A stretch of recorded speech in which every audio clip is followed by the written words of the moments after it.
একটা নামাজে মজা আসবে, দ্বিতীয়টা আপনি রাসূলের সুপারিশটা নিশ্চিত করতেছেন। সুবহানাল্লাহ, সুবহানাল্লাহ। রাসূলের সুপারিশ পাওয়ার জন্য আমাদের একটা দায়িত্ব আছে। 5 ওয়াক্ত নামাজ শেষে বলতে হবে ওয়াবআসু মাকামাম মাহমুদানিল্লাযী ওয়া'আদতা। কোন আজানের জবাব একটা শব্দ অনেক জায়গায় নাই, আবার না থাকলেও আশিকে রাসূল এই শব্দটা বাড়িয়ে বলেছেন। এটা অনেকেই বাদ দেন, আমরা অনেকেই পড়ি না।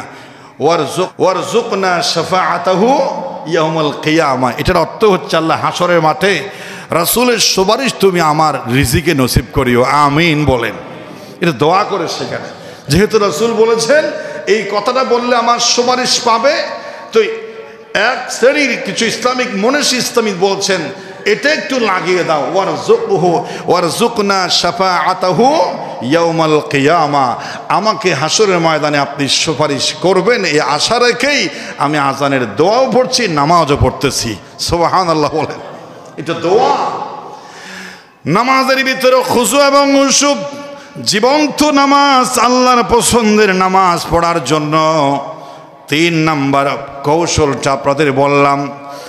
এরপরে 4 নাম্বার, এটা তো তাফসীর মাহফিল নয়, শেষে আসবেন কেন? প্রথমে আসতে হবে, কারণ 1টা 2টা 3টা চলে যায়। প্রত্যেকটা আমল আপনার জীবনের জন্য অতীব জরুরি। এগুলো ইউটিউবও পাবেন না, এগুলো ফেসবুকেও পাবেন না। ফেসবুকে, ইউটিউবে, টিকটকে যদি পাওয়া সব যেত, আল্লাহর বান্দাদেরকে জুমার নামাজে আলেমদের সামনে মজলিসে আর বসা লাগতো না, এগুলো কাটছাট হয়ে যায়। অবশ্যই আমার এই কথাগুলো যদি আপনি আপনার আপনজন, স্ত্রী, মা, বোন, ভাইদের শোনাতে চান, এর জন্য ব্যবস্থা আছে। লাইভ থেকে আপনার এই কথাগুলো পরবর্তী শুনে আপনার আপনজনকে প্রয়োজন হলে মনে করলে আপনি শেয়ার করতে পারবেন ইনশাআল্লাহ। 4 নম্বরে হলো আযান যখন জবাব দিবেন, আপনি মানসিকভাবে প্রস্তুত হয়ে গেলে নামাজটা আজকে এই ওয়াক্তে পড়বো। আপনি নামাজের আগেলা সালাত লিমান লা তাহুর লাহু, যার জীবনে পবিত্রতা নাই তার জীবনে নামাজ নাই। এজন্য নামাজের পূর্ব শর্ত হলো উযু করা। কি করা?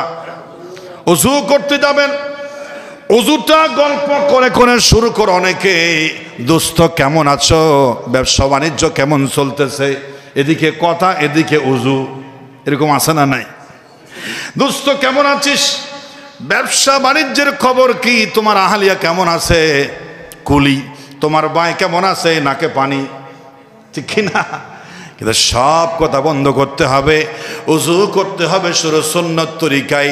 পৃথিবীর সব সংলাপ বাদ দিয়ে উযু শুরু করবেন। প্রথমে হাত ধুইবেন, প্রথমে বলবেন বিসমিল্লাহির রহমানির রহিম। উযুটা শুরু করলাম কার নামে? আল্লাহর নামে শুরু করলাম। তোমার ফ্যামিলি কেমন আছে, ব্যবসা বাণিজ্য কেমন চলে, সবগুলো ডিলিট। এখন আমি উযু বানাচ্ছি, নিজেকে পবিত্র করছি নামাজ পড়ার জন্য, উযুটা করতেছি। এখানে আমার দুনিয়াবি সংলাপ বন্ধ, আল্লাহর নামে উযুটা শুরু করা।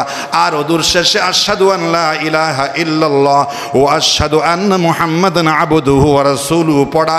আর আযানের উযুর একটা দোয়া আছে, এটাও পড়া।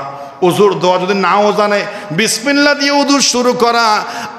আশহাদু আন লা ইলাহা ইল্লাল্লাহ ওয়া আশহাদু আন্না মুহাম্মাদান আবদুহু ওয়া রাসূলুহু, এটা বলে উযু শেষ করা। আর মাথা যখন মসে করবেন যদি পারেন তাহলে এটা পড়বেন, আল্লাহুম্মা জাআলনি মিনাত তাওয়াবিনা ওয়া জাআলনি মিনাল মুতাতাহিরিন। আল্লাহ তাআলা, আমি মাথা মসা করতেছি, ওযু বানাচ্ছি, এই ফাঁকে একটা দোয়া রাসূল শিখাই দিয়েছেন, বলো আয় আল্লাহ, তাহিরিন পবিত্র যারা, তওবাকারী যারা, এদের কাতারে আমার নামটা তুলে দিও। সুবহানাল্লাহ। পবিত্র এবং তাহিরিন তাওয়াবিনদের তালিকাভুক্ত আমাকে করো। এই দোয়াগুলো পড়বেন। ন্যূনতম কিছু জানেন না আপনি, আমান পোষ, এখানে জিরো হয়ে যান, কিচ্ছু পারেন না, বিসমিল্লাহ দিয়ে শুরু করেন, দুনিয়াবি কথা বন্ধ, লাস্টে আশহাদু আন লা ইলাহা ইল্লাল্লাহ ওয়া আশহাদু আন্না মুহাম্মাদার রাসূলুল্লাহ, এটা পড়েন। এগুলোর কারণে নামাজকে জীবন্ত করার জন্য এই পঞ্চম, এই চতুর্থ আঘাতটা আপনি আপনার দিলের ভিতর মারতেছেন, চতুর্থ আঘাত করতেছেন। ওযুটা আপনি সুন্নত তরিকায় করলেন। এরপরে হুজুর